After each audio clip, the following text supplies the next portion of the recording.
اعوذ باللہ من الشیطان الرجیم بسم اللہ الرحمن الرحیم السلام علیکم۔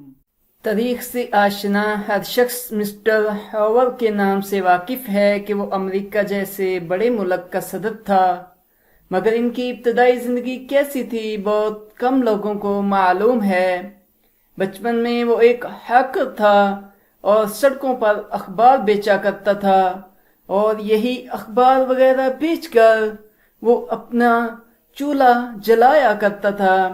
اسے پڑھنے لکھنے کا بھی بہت شوق تھا، اور اخبار بیچنے سے جو وقت بچتا وہ حصول علم میں صرف کرتا، اور اخبار بیچ کر جو پیسے اکٹھے ہوتے ان سے اپنی کتابیں وغیرہ خریدتا تھا، اور پھر خوب علم سے سیر ہوتا، اور اس نے اسی مطالعے سے بہت سا علم حاصل کیا، اور پھر سیاست کے میدان میں آیا اور امریکہ کی صدارت کے منصب پر فائز ہو گیا۔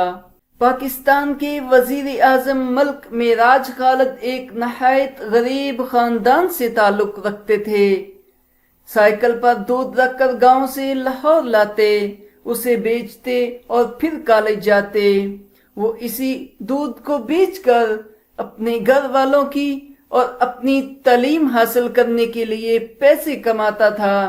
اسی طرح انہوں نے اعلیٰ تعلیم حاصل کی اور وہ پاکستان کے پہلے وزیر اعلیٰ بنے، اور پھر دوسری مرتبہ وہ پاکستان کے وزیر اعظم بنے۔